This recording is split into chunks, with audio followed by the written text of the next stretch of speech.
day. You walk around black and you forget that you're a melanated being. You're not black. So the point I'm making is we have been so confined and enslaved to just see the physical realm that we forget we're being affected on two other levels of existence, which is emotionally and spiritually. Now, physically, we can clearly see Caucasian killing us in the street. The food is trash. Need I go on?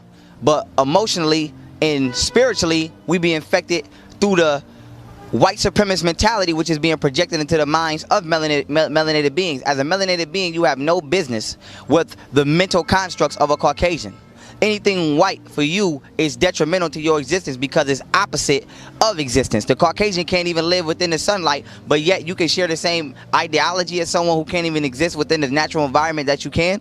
So with that being said, spiritually and emotionally, we are being damaged. We are being shown mental negative images of ourselves. Everything we hear about ourselves is negative. And the worst part is we have been taught so less of ourselves that we grow up and treat ourselves less of ourselves. So the God concept was once upon a time one with the black race because we were in tune with the spirit, which is eternal, which is you, which is God. This is why you can't see God, because you can't see your soul. So with that being said, the Caucasian has separated us from the spiritual continuum or paradigm of existence and forced us to live solely on a physical construct. So by doing so, he has separated you from God, because we understand that the physical realm is created by the spiritual realm. So if you forget that the spiritual realm exists, then you forgot that God exists, which is your higher self. So in doing so, not only being separated from your higher self, you are being manipulated and molested on the physical manifestations that the Caucasian has created within his demonic psyche, and you're trying to live within that paradigm, which is just causing you even more pain and agony. So now this brings me back to my original answer. My number one message is to the black race is to save ourselves, and by saving ourselves, but we can do that physically. We have no problem doing that. We're the best football players, boxers, runners, whatever. That's not even a question when it comes to who's the physical superior entity on the planet Earth.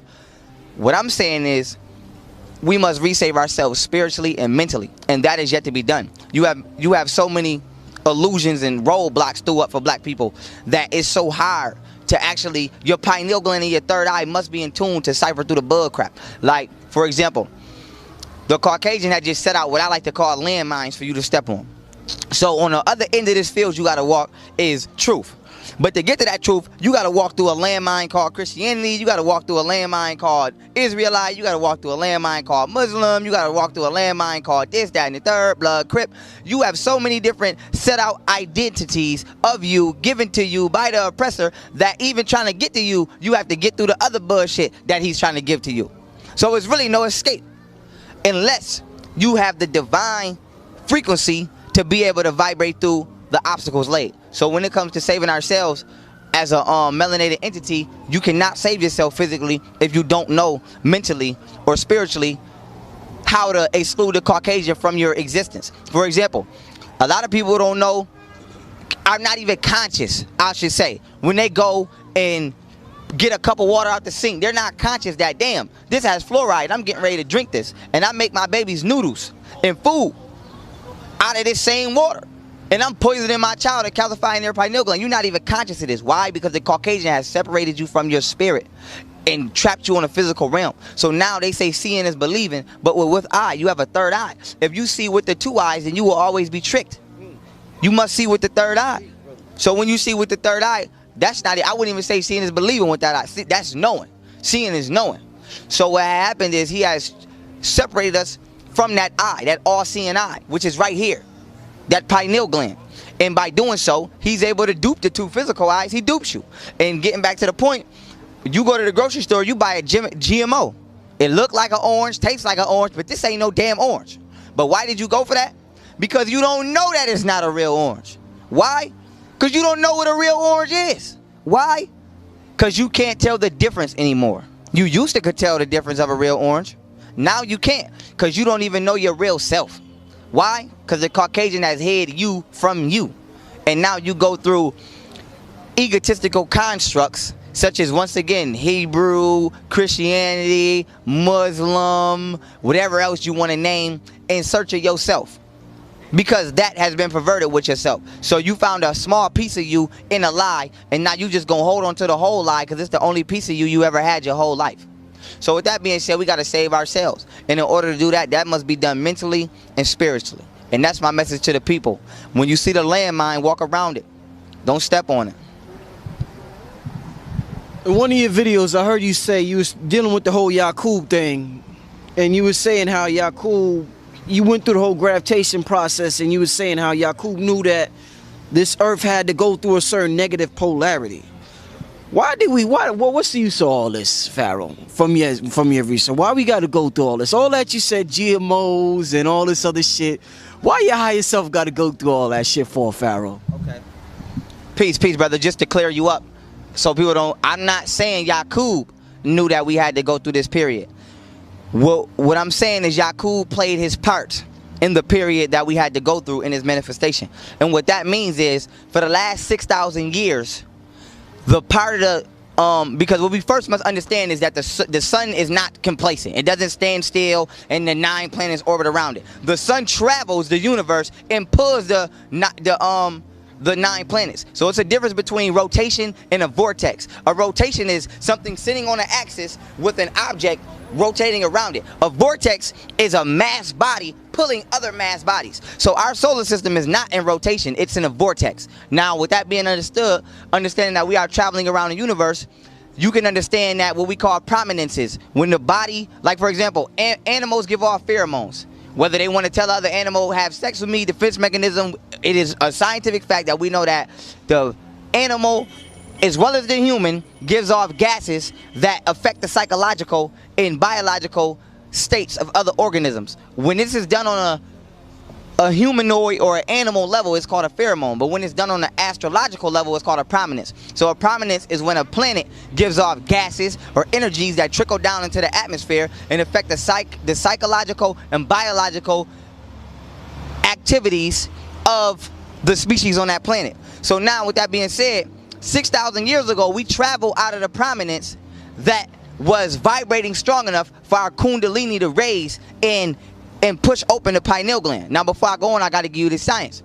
Now, you see the pharaohs, as we can call them, with the Uraeus on their head. This is the cobra. The reason they put the Uraeus on their head is because when the kundalini energy, which you see on the Caucasus, the Red Cross Blue Shield, if I'm saying it wrong, whatever they name it, they stole it, and they got the 2 serpents going up the shield with the wings. Now, the staff is your spine.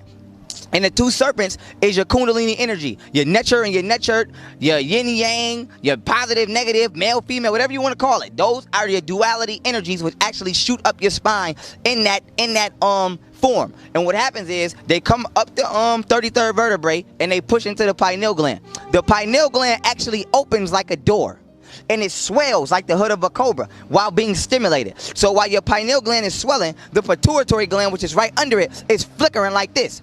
So our ancestors put the cobra on there to let you know when the serpent energy is flowing up the spine, up the chakra successfully, it is stimulating the pineal gland, pushing the pineal gland north, swelling it like the hood of a cobra, and the pituitary gland is flickering like the tongue of a cobra. So they use the cobra to be synonymous with this effect. Now, what this effect has is there's a liquid within the 3rd ventricle of the brain.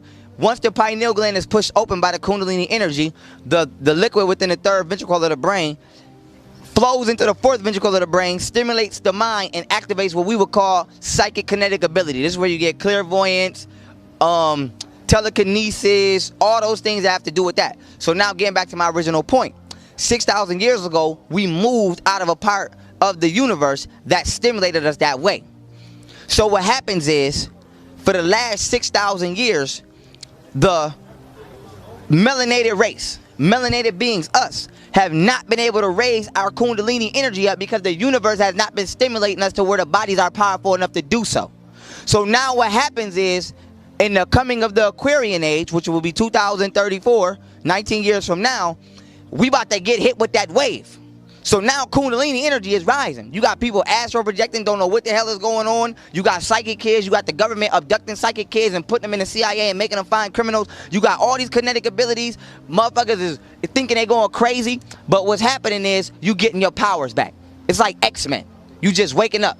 And matter of fact, actually the movie X-Men is synonymous with the melanated being coming back into their power, because if you look at the majority of X-Men, they're who? Teenagers. They're teenagers. They're youth. And they don't know what's happening to them. They just know one day I woke up and I lifted some shit up. Now this sounds crazy to someone who is not past a certain chakra frequency. So what we have to understand is, in taking it back to Kemet, the Greeks, who were students of our ancestors, quoted in their own history and documents that, if you read the Stolen Legacy book, I can't get the exact page, but it's quoted in there by George James, that a Greek philosopher stated, the Kemetic priests seem to have what is known as supernatural powers. They were able to manipulate the elements at will. So now this comes back into, at this time, as you can see, Kemet, civilizations like Sumeria were 4,000, 5,000, 6,000 years old, going back into when we started moving out of that celestial continuum that gave us that power, that vibration. So our ancestors still retained some of that ability. So now when you look at the black or the melanated being today and you say, well, why you can't do what your ancestors did? Because they had a little more juice than me back then.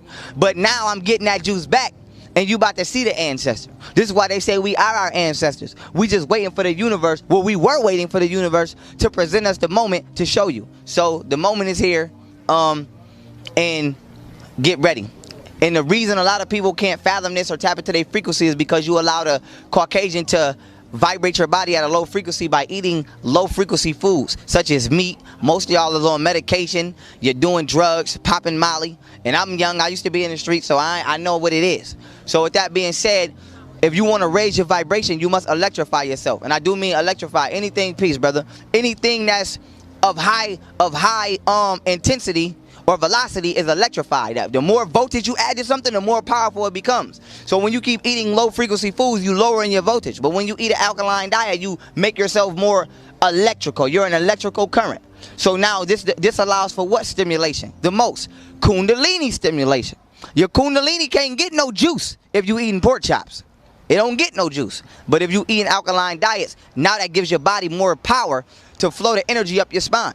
So with that being said, that is my my message to the people. What's up, brother? Question? Yeah, I got a question, bro. Huh? Come on, come on in. You talk about alkaline foods a lot. I just wanted you to give me like, cause I want to get my Kundalini out there. Feel me? So I want to eat right. Feel me? So what is a list of foods that you could give me, or a list of foods that I could eat to bring up my Kundalini? Okay. Now I'm gonna tell you exactly how to answer your own question. The way I did it. I am no alkaline food specialist, because I was not manifested in that area mentally. So I have been teaching myself through the master, Dr. Sebi. So now if you want to know something, you go to the person who knows it the best. It's puzzle pieces. So you can do exactly what I did. Go study Dr. Sebi's recipes, buy them, eat them, and watch them work on you. So if you want me to name you 20 alkaline foods off the cap, I can't do it. But I got a list in my phone that got about 50 recipes that I have in my fridge right now. So I'm gonna kick you to the master of that realm, alkaline diet. I know the science behind the alkaline diet and how it affects the body. But as far as you want me to give you a meal plan, go to the man who is producing the meal plans where I'm getting mine from, which is Dr. Sebi. So you can go on Google, type in Dr. Sebi recipes or alkaline foods. If you type in alkaline foods, it's gonna take you to Dr. Sebi. And you don't gotta just buy from his website. You can go to any Whole Food store with your list like this, boom, and go cop everything.